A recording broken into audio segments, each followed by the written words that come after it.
everyone. Welcome to our first Q&A series. So today we have architect Caryn who's joining us. But before we start, we'll do a round of introductions. So my name is Sam. I am the fundraising and communication manager of the San Sebastian Basilica Foundation. Hi, I'm Paulo Cerezo. I'm an intern architect. I'm part of the technical team of the foundation. And hello, my name is Caryn Paredes-Santillan. I am the pedagogical lead of the UST College of Architecture, and I was involved in the CMP of the Basilica of San Sebastian. We decided to do this video series just to answer some frequently asked questions that people leave on our page. So normally we get people who ask like, what happened to Gustave Eiffel? Did he really design San Sebastian? What does it mean that you're neo-Gothic?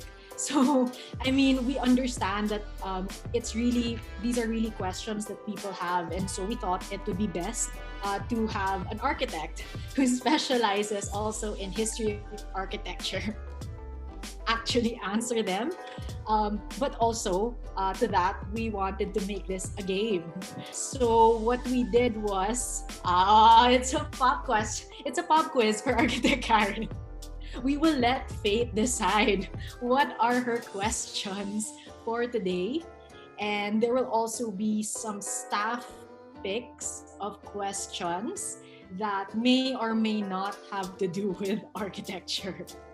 So how this will work is we have numbers 1 to 7 of questions from people on our pages.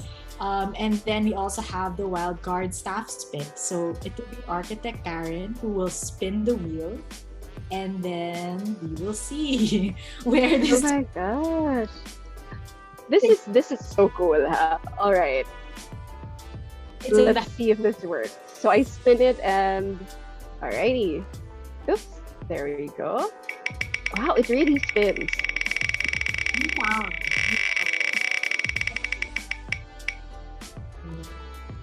Okay. What do I win? A question from Pao. Yes, Pao. Okay, architect Caryn from Glitchy Lens on Instagram. She asked, was San Sebastian Basilica considered an architectural norm during colonial times? It was not. Short answer is it was not. Actually, the church that stands there now is already the 5th iteration of San Sebastian. It stands on the same spot, and one of the reasons that the current church kaya siya nandyan, it was a decision of the Recollects to use technology to build a church that would last, because of course, what do you call this? Being in the Philippines on the Ring of Fire, it's a lot of earthquakes, a lot of typhoons, a lot of fires, a lot of tropical fires. So the church that you see behind Sam, not behind me, behind Sam, that's one of a kind. That's the only one of its kind in the Philippines. So yeah, it was not the norm. There are very few neo-Gothic churches in the Philippines. Mas trip natin ang Baroque sa Pilipinas. Oh, pero di ba architect Caryn, there's one near us that's also neo-Gothic. Very us. Yes. The one by Felix Rojas, no, the one in Intramuros, no, that is a very good example of neo-Gothic architecture. No? But sadly, it was lost to us during the war. Yeah, but San Sebastian is still here, no? There are other examples. I'm not saying that it's the only example of neo-Gothic in the Philippines. There are a lot of other examples, but we think that those are kind of influenced by San Sebastian. Yes, trendsetter. Okay. This is so fun. I have to stop it pala. I forgot. Okay. Oh, staff pick. My question is, because we know, the theme you are also an author. Mhm. I've wondered, because you know so much about history, has that ever made you want to write a historical novel of any kind? Oh my gosh, yes, yes, yes to that, definitely. But um, one thing, I do research for a living. So when I tried to do that for fiction, it also involves research. So I was like, okay, I think I want to write about a fictional contemporary world, because if I do research with that hobby of mine, it kind of resembles work. Because Mm, what I really wanted to do actually was the first female architect. It's going to be set around the post-war area, the first female architects, and how they coped with their profession in the Philippines. So that was what I wanted to write about. All right, okay. Next question. Quick lab. This is so cool. It's not stopping. Okay.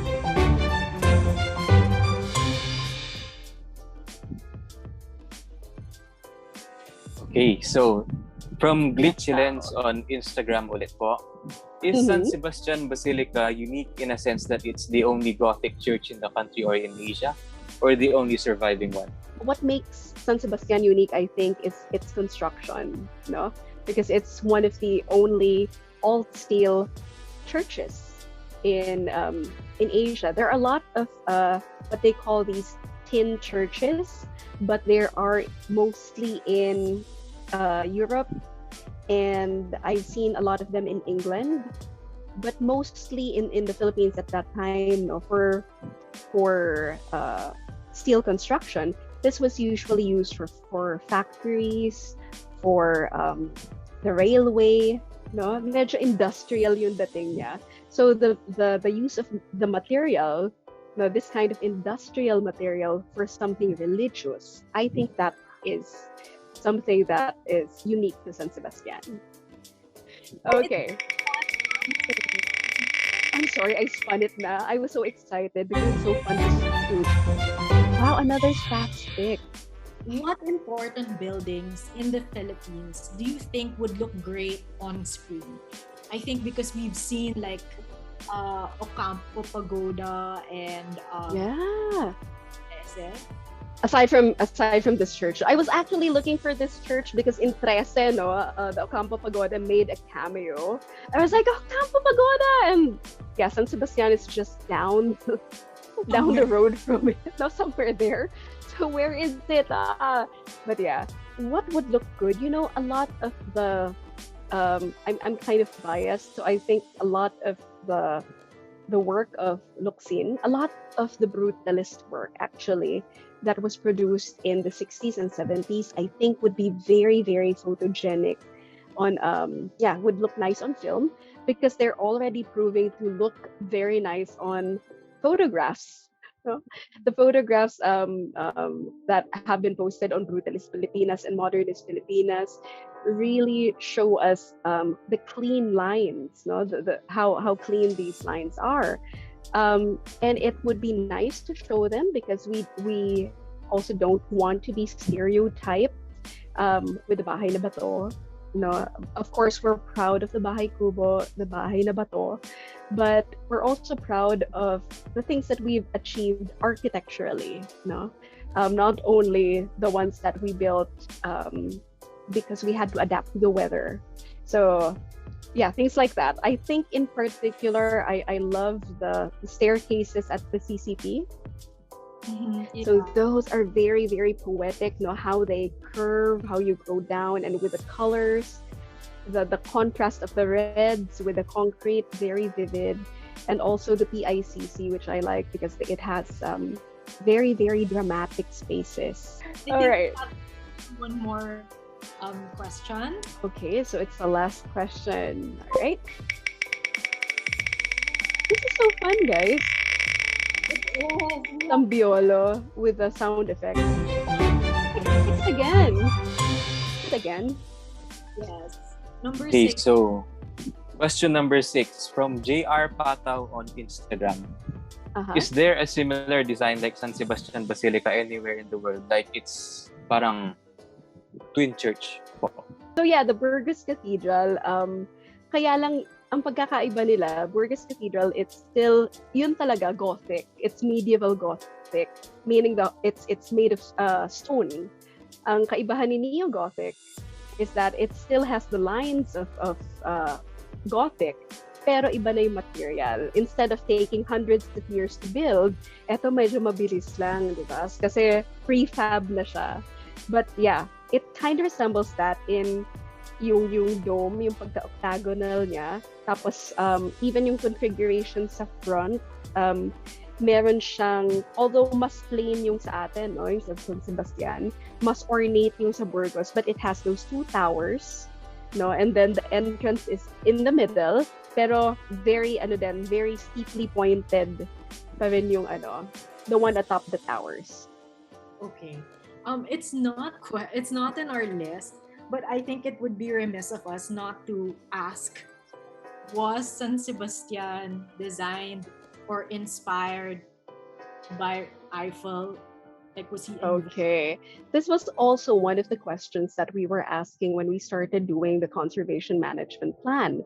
And it was actually shut down. So the answer is no. Gustave Eiffel did not have anything to do with San Sebastian, although I think they may have wanted him on board at some point, but he was not part of this. This information has been verified through a series of emails done by I think the former foundation chair, director, Tina Paterno. She had a series of emails with Eiffel's heirs, and they said no, he did not have anything to do. So it was confirmed by his heirs that, yeah, sorry, we don't have an Eiffel in the Philippines. Yeah, it was nice. Okay lang naman mangarap, pero no, I'm sorry. I think we are almost out of time. So thank you, architect, for joining us. That was really quick and that was really fun. So thank you also. If anyone is interested to learn more about architect Caryn and her work with the CMP, we'll also link the podcast that she did with us last year, I think, that is available now in our official YouTube for people to listen to. So you can go ahead and click that below. This has been Sam for the foundation, and on behalf of architect Caryn and Paul, thank you so much for making time for us. Okay, till the next video.